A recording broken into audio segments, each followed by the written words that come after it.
You're listening to the Labor Notes podcast. I'm Danielle Smith, staff organizer at Labor Notes, and boy, do we have a great episode for you today. We're so glad you're joining us for our Hallowepisode. We'll be talking about our favorite Halloween movies and books and what they tell us about organizing. Turns out every movie is a labor movie if you have whimsy in your heart. That's right. So the way this is going to work is Danielle and I each picked a movie, and our producer Sindhu picked a book. We'll be talking about all three and why we think they illustrate key organizing themes. So, as a founding member of the Labor Notes Goth Caucus, I'm going to jump right in with my pick. But first, listener beware, this is a spoiler-heavy episode. Don't say we didn't warn you. So, I went with They Live, which is one of my favorite movies on Earth, in no small part because I think it actually illustrates so many themes from the Labor Notes classic book, Secrets of a Successful Organizer. And also because the film just makes a really critical and insightful observation. Rich people are total freaks. A quick overview of the movie for those of you who haven't seen it. They Live is a 1988 cult classic written and directed by horror movie legend John Carpenter. It centers around John Nada, who comes to Los Angeles in search for work and ultimately finds it at a union construction site. But soon after, he gets his hands on a pair of sunglasses that expose subliminal messages in every book, magazine, and billboard, and also reveal that rich people are actually bizarre-looking aliens disguised as humans. Natasha, what do you think are some of the big organizing takeaways from the movie? Okay, so I actually just rewatched this with my trusted copy of Secrets at hand, and no joke, I think it actually illustrates a number of concepts from the book really well. First of all, secret number 8. You gotta look him in the eye. So I'm thinking about the scene where the preacher and his resistance group are streaming in their hot take into people's TVs, hacking the signal. But the problem is they're just talking at people and not really focused on where people are coming from. If they'd read Secrets of a Successful Organizer, they'd know that Facebook, email, leaflets, or streaming your unhinged rants on people's TVs are not a replacement for face-to-face conversations. I'm always saying this. You know, I think there's another theme the movie illustrates really well. That's secret number 5, don't be a hero. John can't take down the system by himself. He attracts a lot of the wrong sort of attention just going around causing a scene on his own, not actually accomplishing anything before he goes on to build his dream team. What John should have thought about is that you've got to guard against the impulse to put yourself at the center of everything. Your real role as an organizer is to build a team of activists. That is honestly so true. Another tip I think the book illustrates really well is secret number 11. People move little by little. In the scene where John tries to get Floyd to put on the glasses, you can really tell he hasn't brushed up on his organizing strategy. It's like he's completely unfamiliar with the bullseye model that your task as an organizer is to move people one step closer to the center little by little. You can't move someone from pretty disengaged to the ruling class are aliens who conceal their appearance from us, but if you put on these glasses, you'll be able to see it. Buddy, that is not how it works. Seriously, what is he thinking? I think another key lesson John could have benefited from is secret number 2. Apathy isn't real. I'm not gonna lie, when he's talking to Holly, he kind of comes off like a maniac. And the thing is, often it's not that people don't care about your issue. Maybe they think that things can't be changed. Maybe they think your approach isn't the way to bring about the changes they want to see. Or maybe, just maybe, you're coming off like a complete lunatic. Exactly. He really should have kept secret number 9, 2 ears, 1 mouth, close to mind. Organizing involves a lot more listening than talking. You want to listen 80% of the time and talk 20%. And you can't just assume that the things that are important to you are the things that are going to move everyone else on your issue. Speaking of things that are important to you, I'm dying to know what movie you picked for our Hallowepisode. Well, anyone who's chatted with me in the past year might guess that I'm going to be talking about Nosferatu.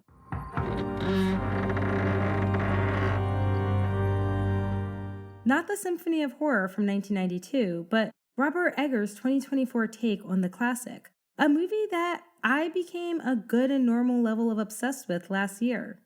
Just a normal amount for sure.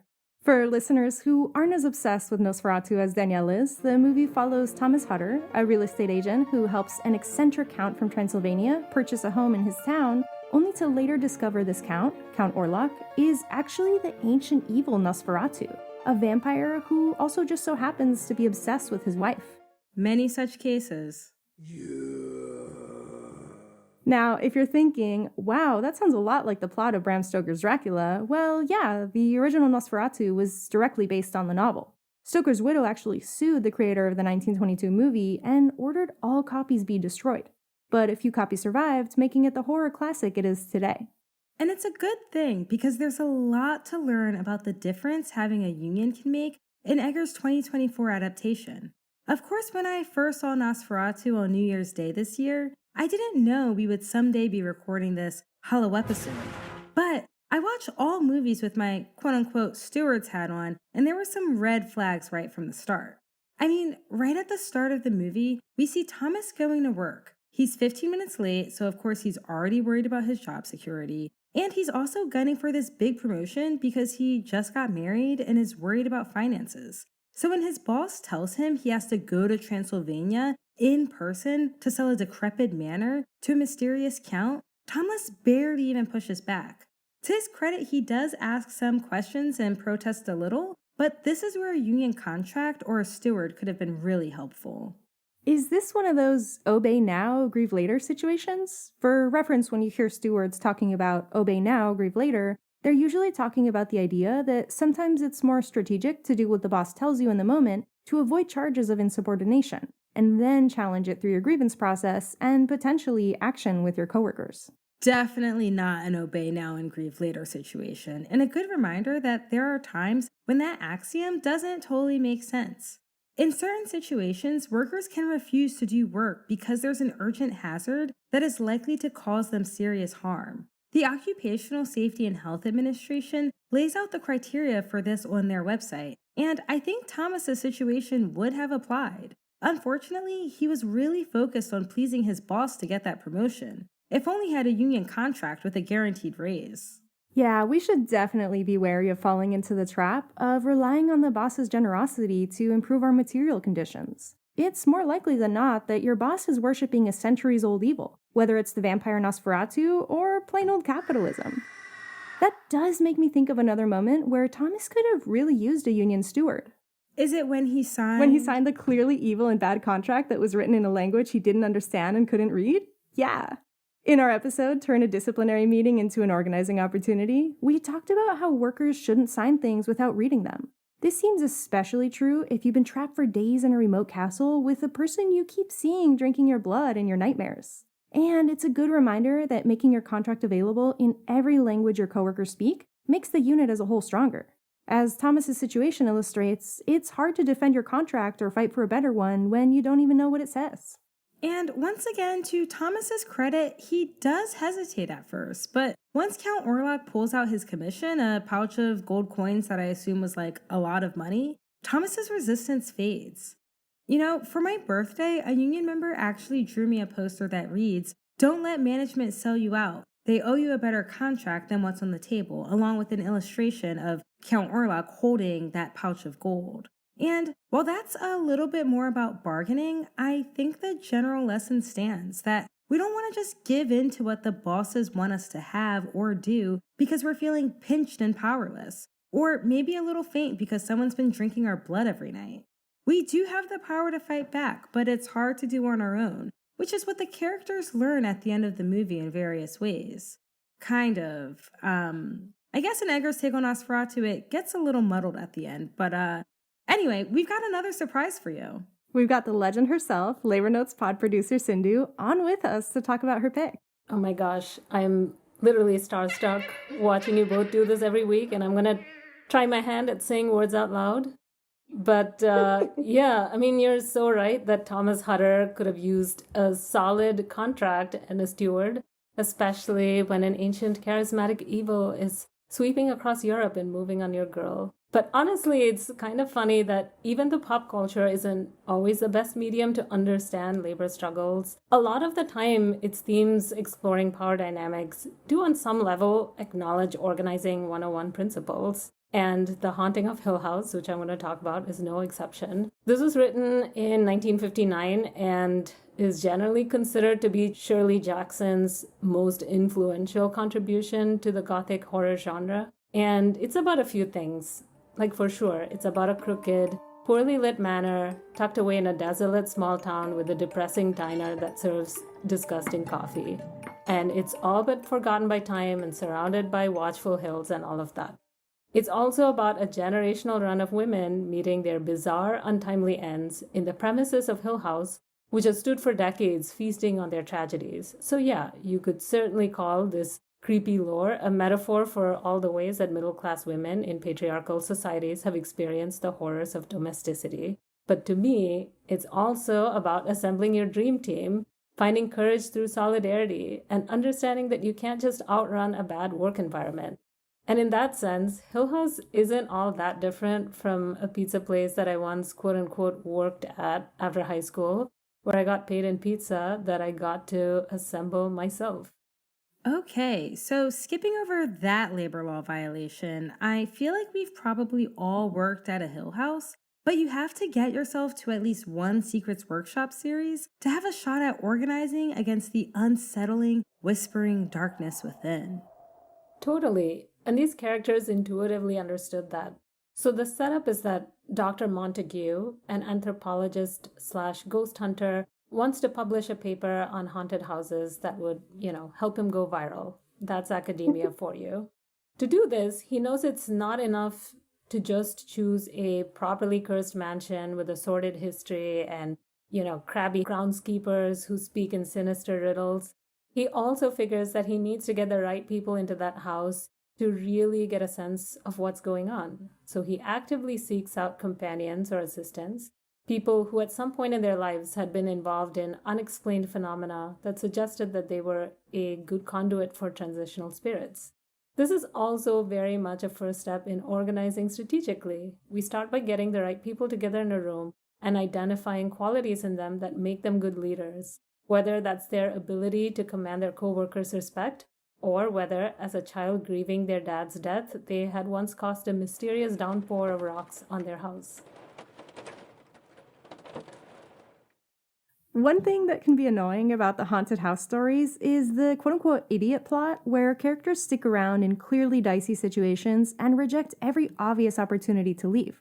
But it sounds like the way Shirley Jackson describes the characters' rationalizations here for staying should be familiar to anyone who's heard the phrase, "Don't quit, organize." It doesn't take long for the people who Dr. Montague has brought to Hill House to sense the atrocious vibes. The walls are too crooked, the rooms are too monochrome, the marble cupid on the mantel is beaming too fatuously, as Jackson puts it. And so these guests' instinct is to just pack right back up and leave, especially when they hear what are basically very negative Glassdoor reviews by previous tenants who apparently all made up excuses to break their leases. But they're emboldened by each other's presence and see that everyone is being brave through their own private fears, and they bond over it and form real relationships. And Dr. Montague also persuades them to give it a shot despite the high turnover, in part because you can't just outwalk the darkness. If people don't stick around to organize their jobs, bad working conditions will only persist, like a doorway turning the evil within into mysterious cold spots. Totally. And that's why it's so encouraging that the folks who stuck it out at Hill House were able to organize and win better conditions in the end, right? Right?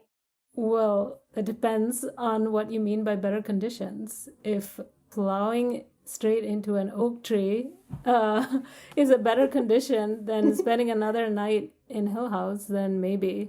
But fortunately for us, those aren't our only two options: spend the night in a haunted manor or drive into a tree, and real life isn't a horror movie or book. Wait, it's not? Not technically, and we have something the characters in our stories didn't have. The Labor Notes podcast to listen to for rank and file news and organizing tactics? Yes, and we can organize and fight back and change our outcomes. Thanks, Sindhu. It can be easy to forget that sometimes. And honestly, if you're reading Secrets with your coworkers, I really suggest making a movie night out of things and just seeing what themes you can pull from it. Movies can be a really powerful organizing tool. Just ask Sindhu, who's steadily labor-pilling her friends at half-off movie nights at her local theater. Well, that's our episode. Also, speaking of secrets, our next Secrets of a Successful Organizer series is on November 8th and 15th.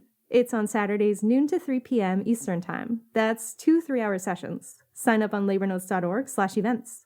Our next What to Do When Your Union Breaks Your Heart session will be on Tuesday, November 11th at 7:30 p.m. Eastern. And our next Stewards workshop on the topic of dealing with difficult supervisors will be on Thursday, November 20th at 8 p.m. Eastern. We'll also be running our Winning a Strong Contract series on Mondays, December 1st and December 8th at 7 p.m. Eastern. But be sure to attend Secrets First if you haven't already. And we've got a Troublemaker School in New Orleans on Saturday, December 6th. You can sign up for those too at labornotes.org/events. The Labor Notes podcast is produced by Daniel Smith, Sindhu Sundar, and myself. Our title music was written and performed by our coworker, Keith Brower Brown. See you next week. Spookadarity, y'all.